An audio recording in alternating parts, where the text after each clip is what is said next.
Hello and welcome to another Source Gaming discussion. I am your host NantenJex, and joining me today is Epic Martin. Hello, and you can just call me Martin if you want. I'm not Epic anymore. Oh yeah, you've had the big name change, the new Martini. Pretty much.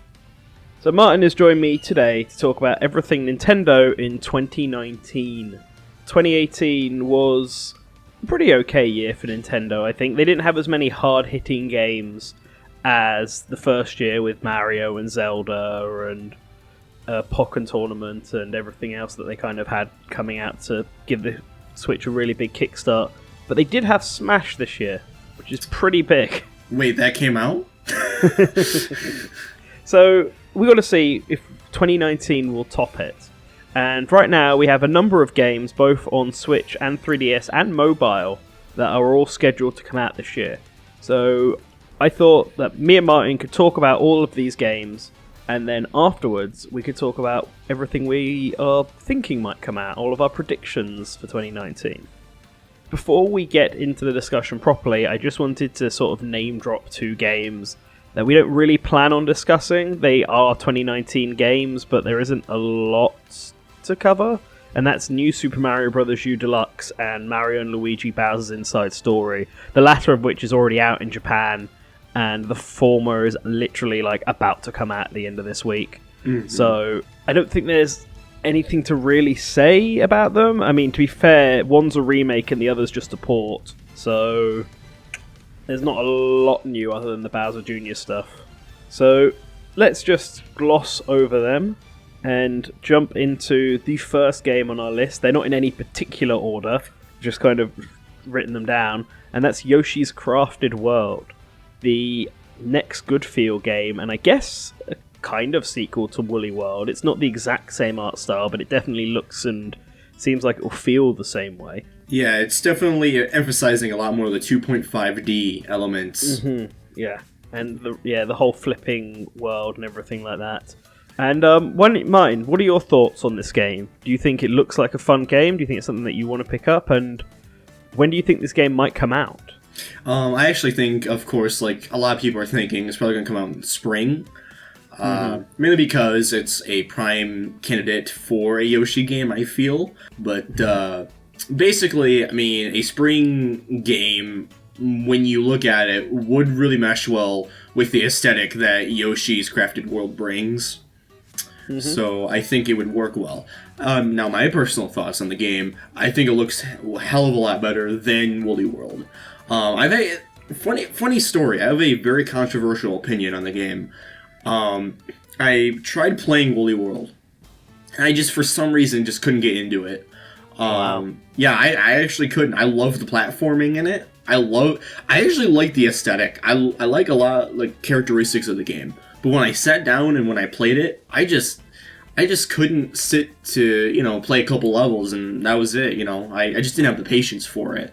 Wow, just leave this discussion now. What are you even here for? Exactly. I should throw myself out my window where it's raining and thundering. But, anyways, I just never really connected with it. But I think that's more so because the music, because I just didn't really, I thought the music was too calm, but that's just me. Maybe I like rock more so than that. But I'm kind of getting sidetracked here. But the main focus is, I'm thinking this game is going to be a hopefully better experience because there's a lot more interaction with the terrain, and there's a lot more mechanics for you to sink your teeth into. Mm-hmm. Well, I personally really liked Woolly World, and I've played it both the Wii U one and the 3DS one. So if this is just more of that, I'm going to be very happy with it. Obviously, I want it to be better than that because I only just want to see Yoshi games go up and up in quality after the new island that we don't talk about anymore.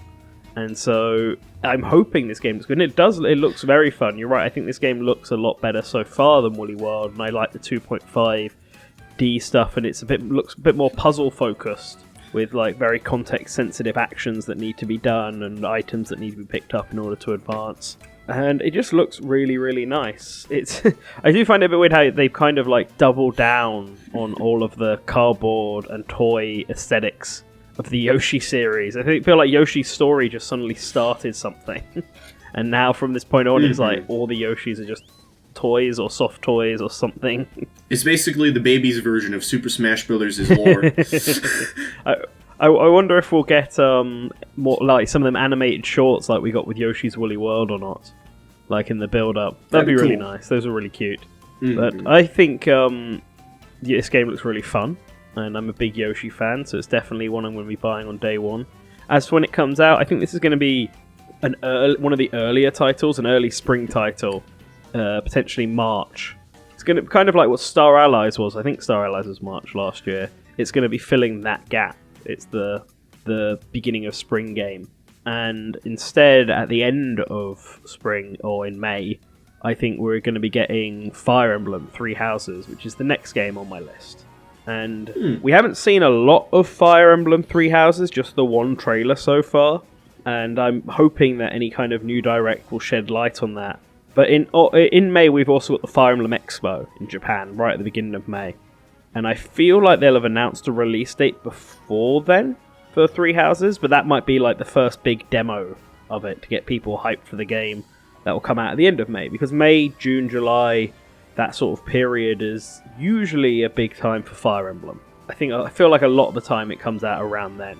And this looks like a perfect title to fit that pre-E3 gap that Nintendo has, which they filled with Mario Kart in the past and Splatoon in the past and ARMS. So, Fire Emblem Three Houses this time for me. I actually think that Fire Emblem would be good to fill the slots that Fire Emblem Warriors did back in 2017, and that would be in the September, October range. And I say that because I think, and not to hurt, this is not toward Fire Emblem fans, but this is more towards the next title on our list, but Daemon X Machina, I think would be a prime title to release near E3. Because they can market it quite a lot, and maybe the game could get some really good sales in a little bit. Because this is it seems like by the art style, is going towards a niche kind of market, I feel like. Maybe it has mass appeal. I mean, it's a mech game. So it's inherently a very niche market. Right, exactly. So I think they could get some more sales in if they promote it next to E3. Well, Fire Emblem, I think, would sell good regardless. So I think maybe swapping, Daemon X Machina with Fire Emblem.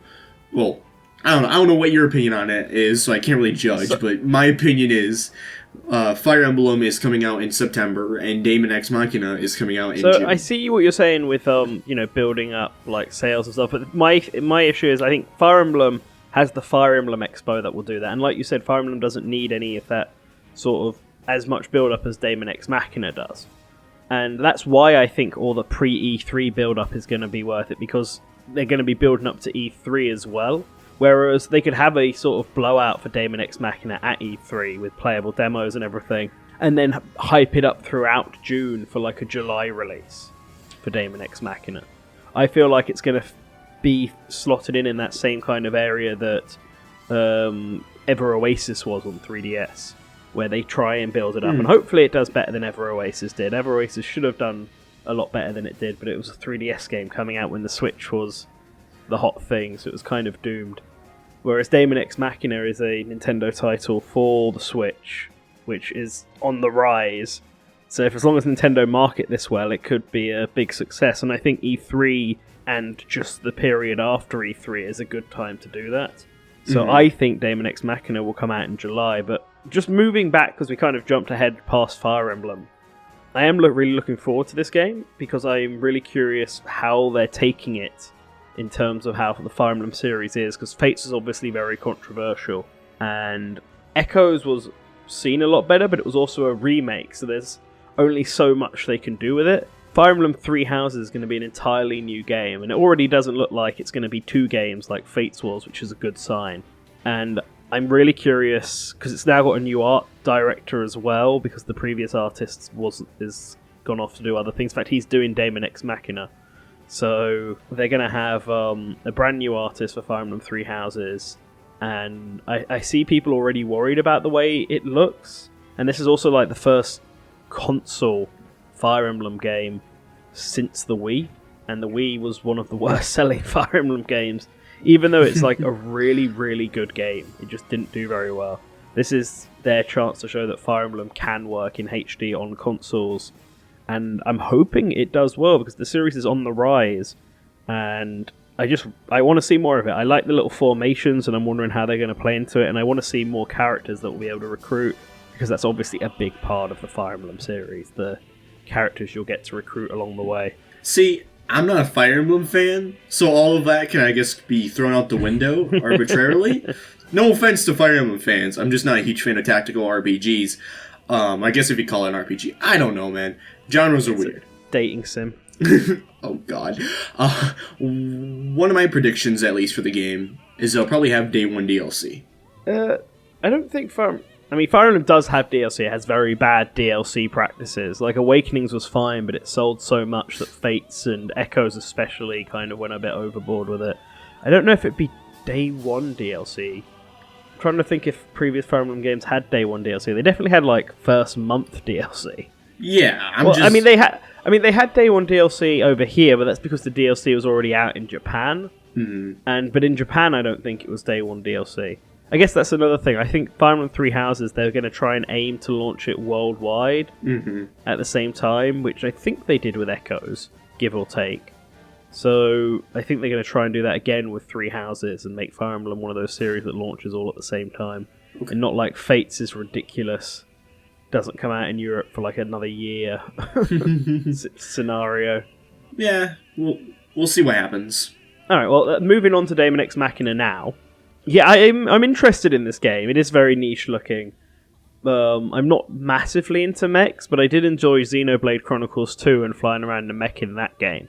So depending on how like high octane action this is and what the mech fights are like, I'm interested in it. I just I need to see more because I don't feel like people remember it much, and that's because Nintendo kind of just dropped it at E3 and then briefly went back to it in the Nintendo Direct, but did nothing to build it up between then, so everyone kind of forgot it existed. They released a trailer at Gamescom, I remember, because they were also handing out posters, but I didn't really get a chance to look at that because I was at Gamescom, and so I've just not been following the hype for it, which is a shame because I always want to see new IPs do well. I think they just need to have a demo of it that people can play, and then they can get a feel for what this game is like. That's what they need, but they're not going to announce one yet, but I think they should have a demo for it before it comes out. I actually agree with that. I do think that a demo would garner interest. Now, for a person like me, again, not really interested in this stuff, maybe you know what, it would capitalize on me. Because when I first saw the game, it did look like Transformers, and that was cool to me. Yeah, I mean, like I said, this game is going for a niche audience, so I think its wide array of success is really dependent on how they market it, but I don't know. That's just my opinion. Alright, so moving on to the next Switch game. This one's not actually published by Nintendo, but it is a Nintendo exclusive, and is from a series that both me and you are sort of, kind of interested in. I at least know I'm a big fan of the series.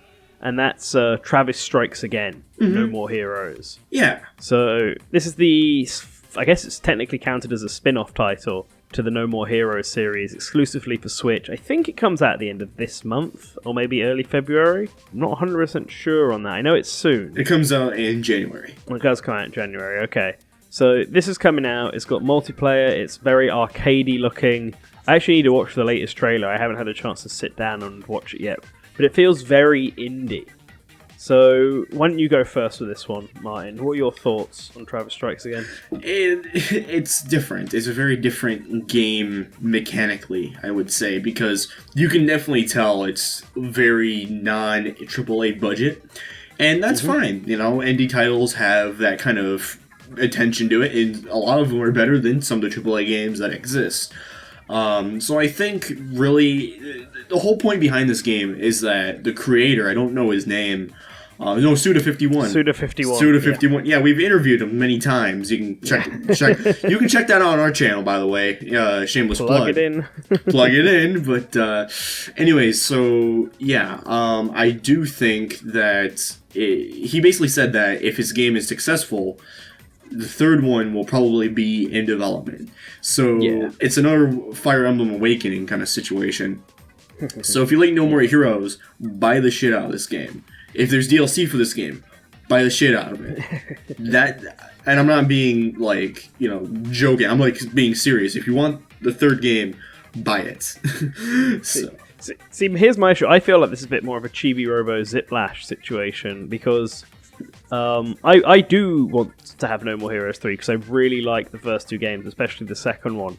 But I played the demo of this one and I'm not massively into the arcadey feel of it. It just felt slightly repetitive. Maybe because it was a demo and there wasn't that many options and it was just one level and stuff like that. But I feel like, especially if you're on your own, I did play with Nerbion. But I reckon that if you play on your own, it's probably not as fun, I guess. I know that's my biggest fear, which is what I kind of want to hear what the reception is before I jump into this. And I'll have time, because I think it comes out around the same time Kingdom Hearts 3 does, which is like, you know where all my focus is going to be going. Yeah. But I do want it to do well, and I do hope it's really fun, because I definitely want my No More Heroes 3. But I am going to be a bit more tepid on this because of what I've played so far. And I'm just going to have to hope that later levels are better, or when they give you more freedom and options, it gets better and stuff like that. Because right now it's a little average to me. Well, here's hoping it doesn't suffer the same fate as Katamari Damacy reroll. Well, that was their problem. They shouldn't have released it on the same day as Smash. They didn't in Japan. Japan, they delayed it by 2 weeks because they were smart. Guess North America, a little stubborn, huh? Yeah, same for Europe. Europe knew what was going to happen, didn't even bother releasing a physical version. Oh, jeez. It still annoys me. Anyway, moving on to another 3DS game. In fact, I think it might be the only 3DS game we have listed.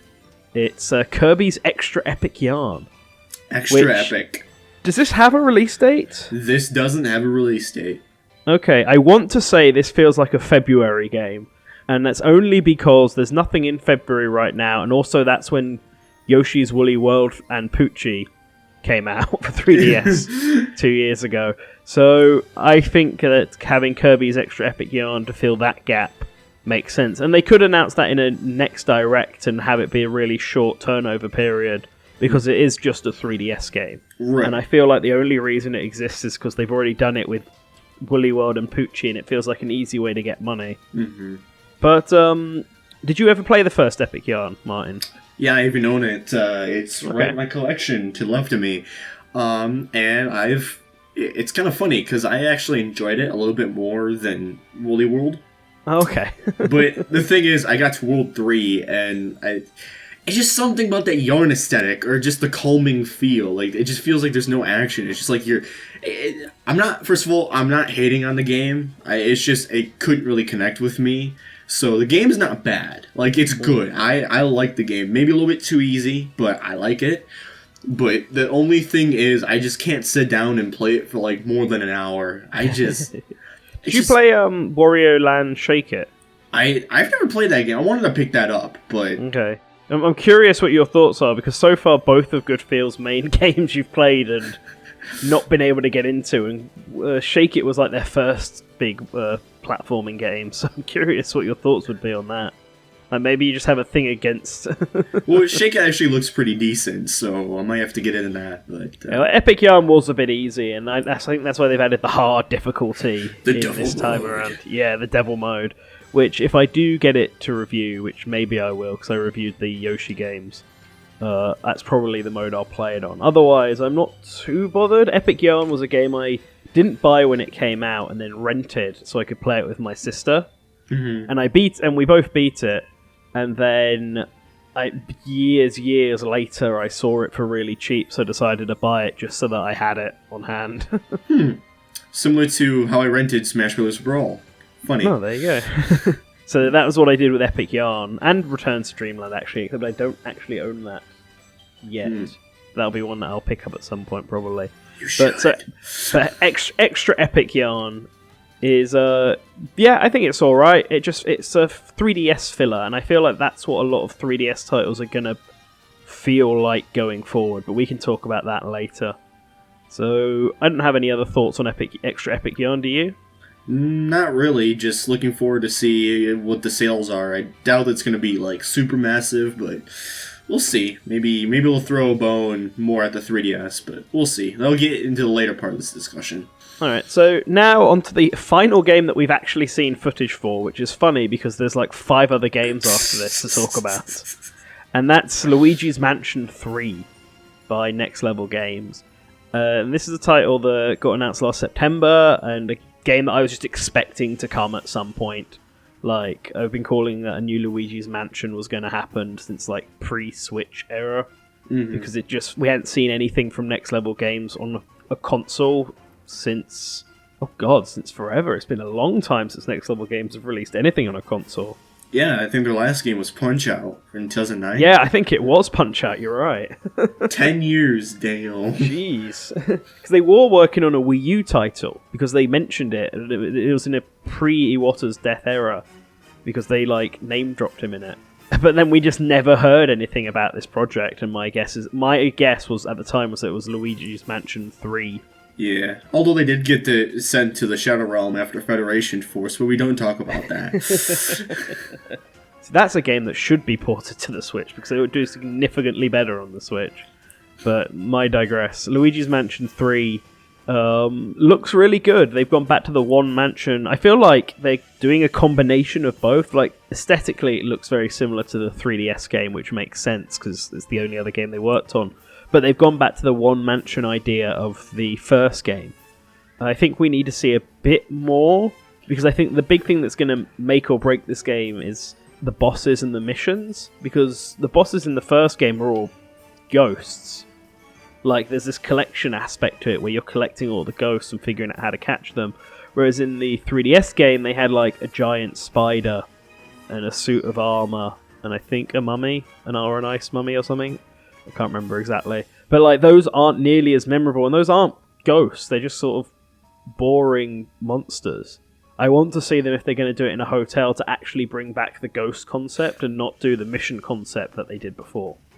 See, this is kind of funny because you're going to see a lot of similar themes in this discussion, but I have never touched a Luigi's Mansion game. I know it is... Really? Yeah, oh, wow.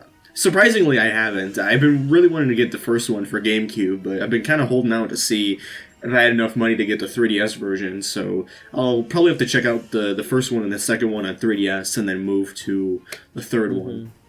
Okay. So... Yeah.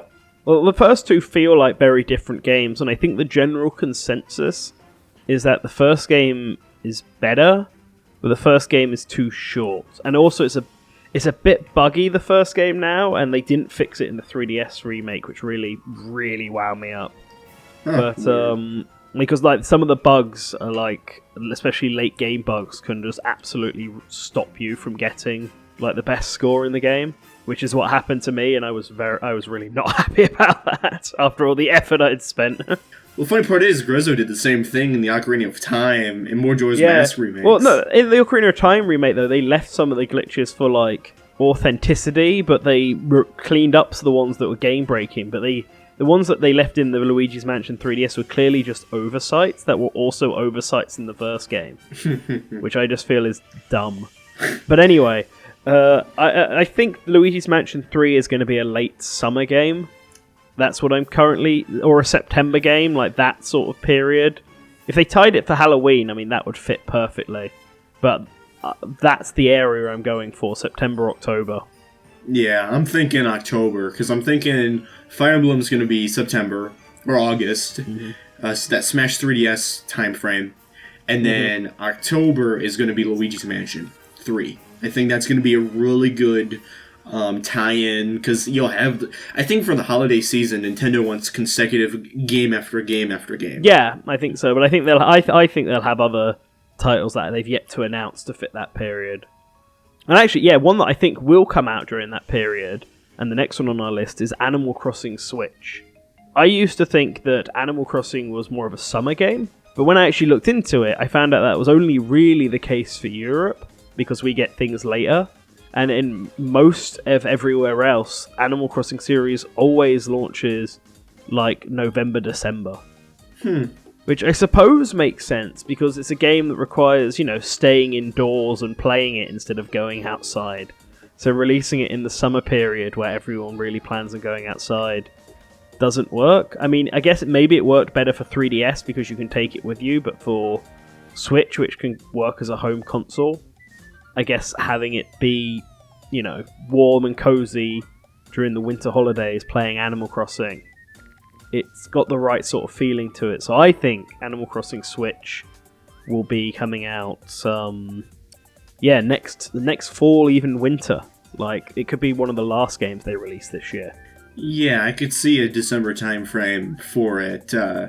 Actually, I was going to predict that it was going to come out in the summer, but now that you mention it, I do think a December release window is better than it coming out in the summer, because it's kind of that relaxation kind of game to break away from the multi-hitter game. That I think we're both predicting the same month for the next one, but let's not get into that. Maybe we'll see. Well, the next one's a pretty easy one because it's Pokemon Generation 8. Yeah. And that always comes out at the exact same time of November. It does. So that's what I'm guessing is the same this time around. And I reckon we'll see something from Pokemon relatively soon. Whenever it's a next generation, they tend to announce it between January and February. X and Y they first teased in January, but Sun and Moon they first teased in February. But that's because they like to spend the whole year sort of building it up, unlike the remakes where they tend to announce it in like May. So I think we're going to see something from Pokemon relatively soon, because even though Game Freak has been having trouble making games in HD, they are... they're doing it. They're getting there, and I think they really need to dedicate to get Pokemon Generation 8 out this year. So I think we'll see it regardless of what state it ends up being in. But hopefully it's fine. I don't know how It's really hard to judge Pokemon without seeing it, because it really depends what direction they take it in.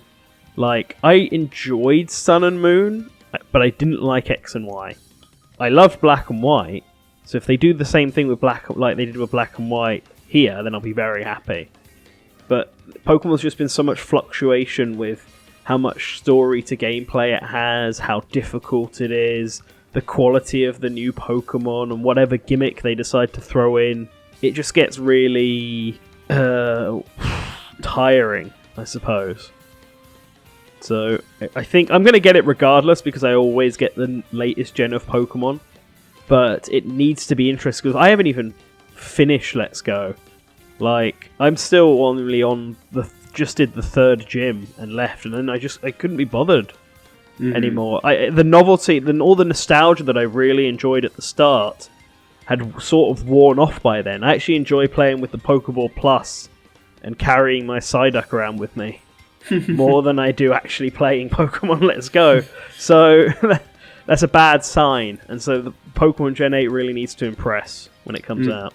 Oh yeah, definitely. I think, although Let's Go kind of did a 1-2 punch, almost, I think it's going to get a lot of those lapsed fans in. So, a lot of people who haven't played a Pokemon game in a long time are going to get back into Gen 8, I think, especially if they did play Let's Go. So, I actually lied earlier when I said Luigi's Mansion 3 was the last game with footage, because with all this Game Freak talk, I completely forgot that about Town. Oh, yeah. That was announced in the last Nintendo Direct. The RPG the non-Pokemon RPG that Game Freak is working on for Switch. So, I'm trying to work through my memory, because I forgot so much it exists that I forgot to look it up. But I remember people talking about it the other day, wondering if Pokemon Gen 8 would look a bit like that. And it looks a bit like Fantasy Life. We don't really know much about it, other than it's like a more traditional RPG set in a town, medieval looking town. But I have a hopes for that. Game Freak have been consistently good with their non-Pokemon games. Drill Dozer was really fun. Harmo Knight was a bit off-key at points, but was a generally really good game. I never played Pocket Card Jockey, but I know the Anvil did for review for us, and he really, really enjoyed it. And then I never played that one they put on Steam, but I know that was an early access game. I have no idea what happened to that in the end. Oh, wasn't that Tempo the Badass Elephant or something? Oh, yeah, there was Tempo the Badass Elephant. I do own that on PS4. I actually got bored of that. I actually got bored of Tempo the Badass Elephant. But that's because I just had I got it in like a sale along with Pac-Man Championship Edition 2, which I also then stopped playing. It was just one of those sort of impulse buys, and then I went on to play something I was actually looking forward to. Mm-hmm. But yeah, Town could be good. I'm interested. They haven't done an RPG other than Pokemon, so I'm interested to take what they learn from Pokemon to make a more traditional, non-monster capturing RPG and see how it works. Yeah, I do think that Town would be a really good July release, I think. Yeah, I think a July release would work. July summer release could work for Town. It's really going to depend on how actually in development it is, because this could be one of those titles that we don't actually then end up seeing till 2020. Well, they did say it's coming in 2019. Oh, did they? Yep, Okay. in the Nintendo Direct, so... To be fair, a few of the games we got on our list, I think, were mentioned in 2019 in some reports, and I'm not convinced they'll come in 2019. Yeah. But let's move on to the one that I think will actually come in 2019, because it's the mobile one, and that's Mario Kart Tour. Yes. So, Nintendo have been pretty consistent at releasing a new mobile game every year, even if Dragalia Lost still isn't out in Europe yet, for some reason. Come on, Nintendo. Come on. I at least want to give it a go. Apparently it's quite fun, but whatever. But Mario Kart Tour is an interesting one. It's one I felt like a Mario Kart mobile game would work pretty well, because there are like a lot of mobile games that work, like karting games, I should say, that work well on mobile. And it'd be a new Mario Kart. The only thing I'm interested in, the biggest thing I'm interested in is just how they're going to sell it. If they're going to make it a free-to-play game, a free-to-start game, or just have you pay up front. I feel like they'll want to do free-to-play, but then they got to figure out how they're going to monetize it and try and not make it really extortionate. Yeah, I think they really want to find the perfect boundary between monetization and playability. Like, it works really well in Fire Emblem Heroes, and that's why that game's so successful, but the game genre kind of works for it, whereas I don't think you really get that with a Mario Kart game. Yeah, I mean, we don't even know if it's going to be a conventional Mario Kart game. It's true, we don't. I think it will be. I think it's going to be a Mario Kart game where you tilt the screen, use the gyro in your phone to steer, and then it will accelerate automatically, like that mode in Mario Kart 8 Deluxe. I think that's what they're going to do, because every mobile game so far has been like the original game, just a smaller version of it. Miitomo is just the dressing up and visiting your Mii part of Tomodachi, but you only have one Mii per person, and it doesn't have the mini-games. Animal Crossing is like regular Animal Crossing, except you only have the house aspect and it's a campsite. Fire Emblem Heroes is still a tactical RPG, you're just limited to 4 people per map, instead of the usual, up to 16 that you can have. Okay. And maps are significantly smaller, so matches end a lot faster. So, they're all still the same games, just a lot smaller, which is why I feel like Mario Kart Tour will be a Mario Kart game. It will be a simpler one. It's just how they're going to add to this. Will they make you pay extra for the courses? Will they go the Mario Run route where the Mushroom Cup is free, but then if you want to do the Flower Cup or everything else, then you have to pay for them?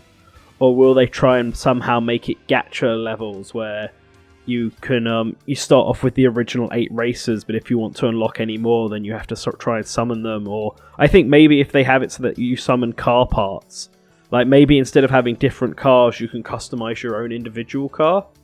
But to get parts, you have to either buy them with coins you win in races, or spend actual money or whatever to improve your car, and then that allows you to win later races.